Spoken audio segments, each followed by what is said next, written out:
Hello to everyone. This is Dr. Baljeet, clinical psychologist, and today our topic जिसके ऊपर हमने आज रोशनी करनी है वो टॉपिक है persistent depression disorder PDD।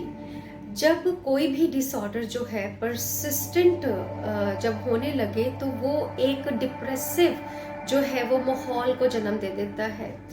Depression जो है वो एकदम से नहीं आता, वो स्टार्ट होता है उदासी से, सैडनेस से। जब आपके लाइफ में कोई निराशा, जब आपकी लाइफ में कोई सैडनेस जो है वो एंटर कर जाती है, और उसी सैडनेस से क्या होता है कि आपके अंदर जो है पानी का एक घड़ा जैसे भरता है धीरे धीरे, तो पानी का घड़ा धीरे धीरे जो है वो भरना जो है वो स्टार्ट हो जाता है।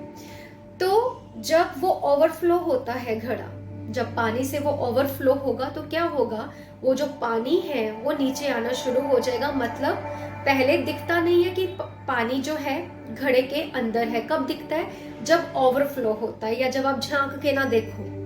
तो ये जो झांक के देखना है ये क्या है? ये होता है ऑब्जर्वेशन। आप ऑब्जर्व कर रहे हैं। कई बार क्या होता है कि घर पर बहुत सारी चीजें जो हैं चलती हैं, हमारी आंखों से ओझल हो जाती है, हमें पता नहीं चलता। ये इसलिए होता है जब हमारे घर में लैक ऑफ कम्युनिकेशन हो, जब हमारे घरों में जो है एक मन एक चित्त वाला व्यवहार जो है वो ना हो, इसलिए होता है।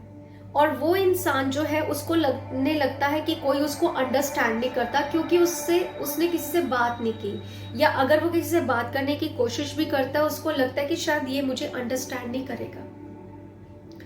तो बहुत सारी सिचुएशन है और बहुत सारे घरों में अलग अलग तरह की जो है वो सिचुएशन जो है वो होती है। सो डिप्रेशन जो है नाम तो सेम है, लेकिन जो इसकी जड़ है वो अलग अलग है। वो जड़ कैसे अलग अलग आई है? सिचुएशन वाइज अलग अलग आई है, हालात अलग अलग हैं, सभी का सोचने का तरीका अलग अलग है, सभी का बात को समझने का तरीका अलग अलग है। और मोस्टली ये देखा गया अब तक के एक्सपीरियंस में, मैंने जो देखा है कि फैमिली जो है वो अंडरस्टैंड नहीं कर पाती, और जब फैमिली अंडरस्टैंड नहीं कर पाती तो क्या होता है, तो उस इंसान को लगने लगता है कि शायद अब मुझे कोई नहीं समझ रहा, तो अब मुझे कोई ना कोई डिसीजन जो है वो लेना है। अब धीरे धीरे करते करते कोई तो फॉरवर्ड होके डिसीजन ले लेता है, तब वो उसके दिमाग में ये नहीं आता कि ये सही है गलत है, उसका माइंड उसको कहता है ये करना है तो करना है। बट इसके पीछे भी रीजन है। अगेन मैं बात करती हूँ पेरेंटिंग स्टाइल की, जो हमारे माँ बाप का परवरिश करने का तरीका है वो बहुत निर्भर करता है कैसे की है उन्होंने परवरिश बच्चों की।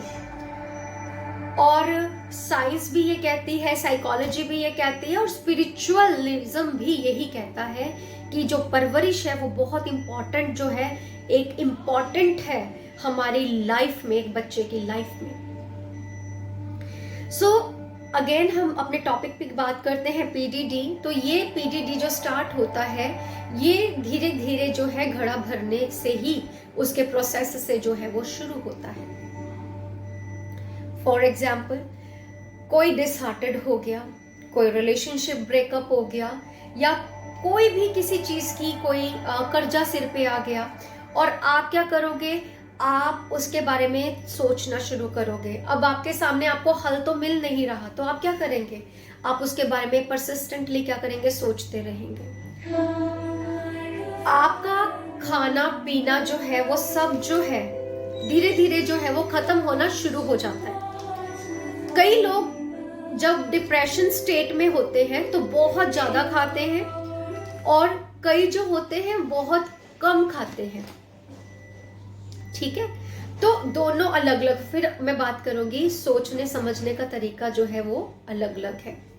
तो अगर ये सिचुएशन आ गई है, पहले नहीं पहचानी गई, पहचानना तो वैसे आपको तब से शुरू करना है जब उदासी आ गई है।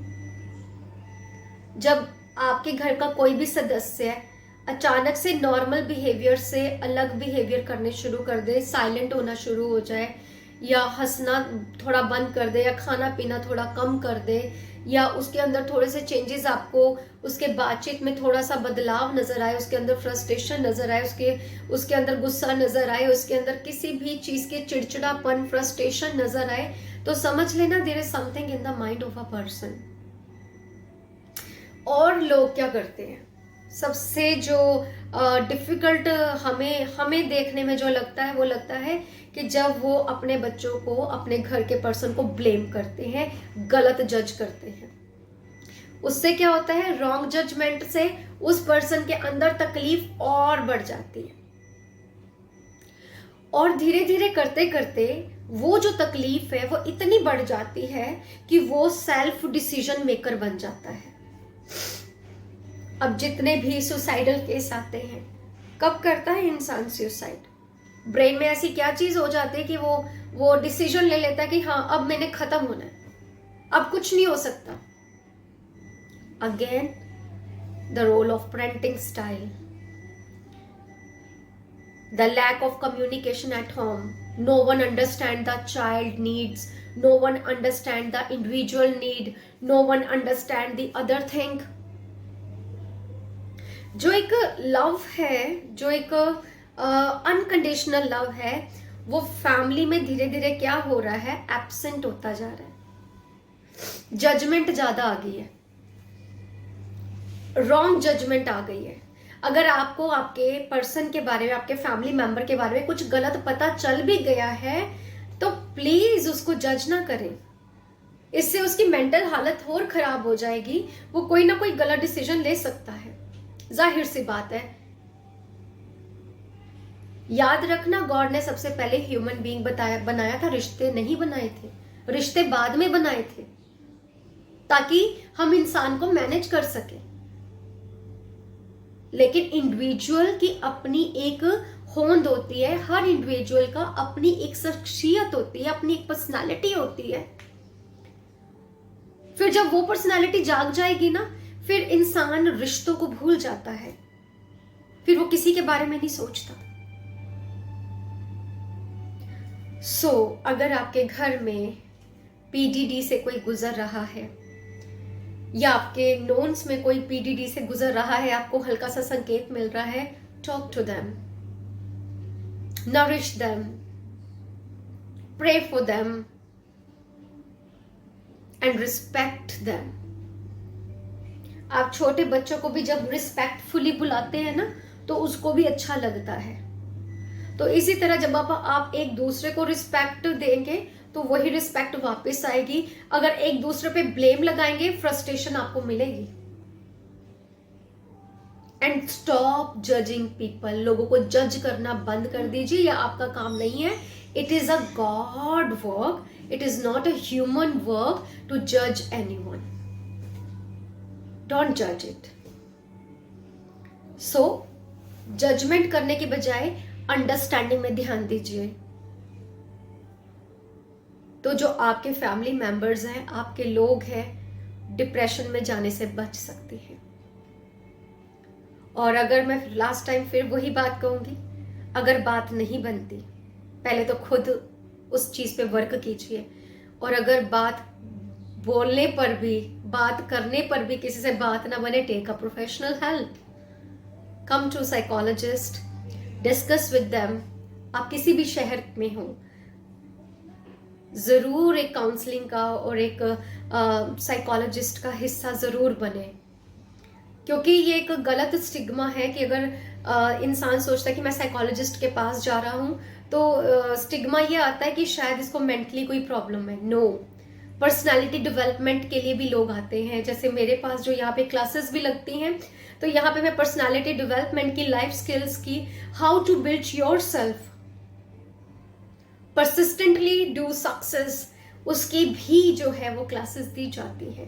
यही नहीं है कि सिर्फ एक मेंटल डिसऑर्डर वालों को जरूरत होती है साइकोलॉजिस्ट की।